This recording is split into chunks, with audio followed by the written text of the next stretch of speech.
بڑھتی ہوئی بجلی اور اس کی قیمتیں اتنی وافر مقدار میں بجلی بھی ہوتی ہے اور کہتے جی زیادہ بن گئی ہے تو آپ پیسے بھی زیادہ دیں. تو آئمہ یہ تو آپ کا سبجیکٹ بھی ہے, ذرا ہمیں بتائیں ہم نے اس کو کیسے فکس کرنا ہے؟ سرکولر ڈیٹ ہم نے قرضہ لے کر ٹھیک کیا تھا, اب وہ پھر بڑھ گیا. دیکھیں میں بیک پہ اس کوشچن کو آنسر کرتی ہوں. دیکھیں the problem is not just the I mean جو ہمارا انرجی ڈیٹ ہے that is a major part of our circular debt, but that is not the only component of our circular debt. The basic problem of our circular debt is the inappropriateness of our fiscal policy.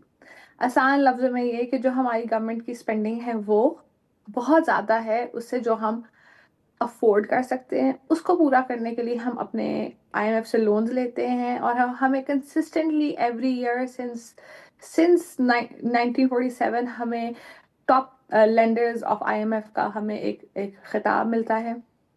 The issue is کہ ہمارا جب جو energy policy بنی 2009 2008 2010 میں وہاں سے خرابی start ہوئی and it has spiraled up to the point کہ اب ہمارا circular debt بڑھتا ہی چلا جا رہا ہے, یہاں تک کہ آئل کمپنیز جو ہیں وہ آئل بھی وداؤٹ کیش نہیں دینا چاہتی اور ہمارے وزیر اعظم صاحب کو جا کے ان کے ساتھ نیگوسیشنز کرنی پڑی ہیں. the issue is کہ ہمارا جو شروع دن سے ہی نیٹ بلنگ ہونا چاہیے تھا, نیٹ میٹرنگ نہیں ہونا چاہیے تھا.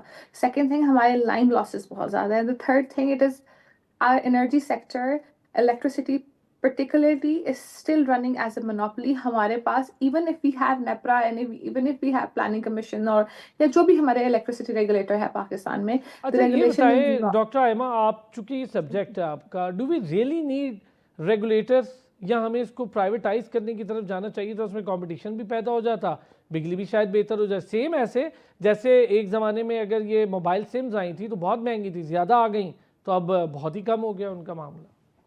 دیکھیں پہلی بات تو یہ یوٹیلیٹی میں اور consumption based items are two different categories. the second thing is we have to and correctly we've done it in Pakistan. جو ٹرانسمیشن لائن ہے وہ ڈسٹریبیوشن جو ڈسکوز ہیں ان سے دو ڈفرنٹ اینٹیز ہیں. یوزلی جو ٹرانسمیشن لائنز ہوتی ہیں, because transmission infrastructure is a very big investment, it is either owned by a very big even اگر آپ یو کے کی بات کریں تو امیریکن ایک کمپنی ہے بہت بڑی جو اون کرتی ہے, تو transmission line is either nationalise اور is owned by a private entity which is huge. تو وہ ہوتا ہے. جو ڈسکوز ہوتی ہیں, جو ڈسٹریبیوشن کمپنیز ہوتی ہیں جو وہاں سے بجلی خرید کے آگے ڈسٹریبیوٹ کرتی ہیں, وہ پرائیویٹ ہوتی ہیں. اور اٹ از ویری امپورٹنٹ کہ بڑی اسٹرکٹ ریگولیشن ہونی چاہیے, اور دنیا بھر کی تمام ڈیولپنگ سے لے کے ڈیولپڈ کنٹریز میں بہت زبردست قسم کی ریگولیشن اور بہت کڑی ریگولیشن ہوتی ہے, انکلوڈنگ سولر پاور جنریشن. اگر ونڈ پاور ہے اس کو بھی ریگولیٹ کیا جاتا ہے, بیٹری اسٹوریج, ہر قسم کی انرجی کا ریگولیشن بہت سخت ضروری ہے. وہ اس لیے کیونکہ یہ ایک نیسیسٹی آف لائف ہے, اور this is an open monopoly market. اور مونوپلی کے ساتھ ساتھ it has very strong entry barriers. کوئی آپ ایک دم اٹھ کے جو ہے ایک بجلی کمپنی نہیں کھول سکتے, اس کی بڑی اسٹرانگ بیریئرز آف انٹری ہوتی ہے, کیونکہ اس میں بہت انویسٹمنٹ چاہیے ہوتی ہے, بڑی رولز اینڈ ریگولیشن چاہیے ہوتے ہیں. تو بہت ضروری ہے کہ ان کو ریگولیٹ کیا جائے اور اکنامکلی ریگولیٹ کیا جائے, کیونکہ اس سے فائدے یہ ہوتے ہیں کہ آپ بتاتے ہیں کہ اتنے سال میں ہمیں اتنی انویسٹمنٹ چاہیے, یہ ہمارے ٹارگیٹس ہیں, پولوشن کو کم کرنا ہے, اتنے لوگوں کو امپلوائے کرنا ہے. کمپنی کے جو مالکان ہیں وہ اس طرح سے ایز ڈیویڈنڈس پیسہ نکال نہیں سکتے کمپنی سے کہ وہ جو ہے ایک بجلی کی ڈسٹریبیوشن کمپنی چلا رہے ہیں وہ بہت پروفیٹیبل ہے.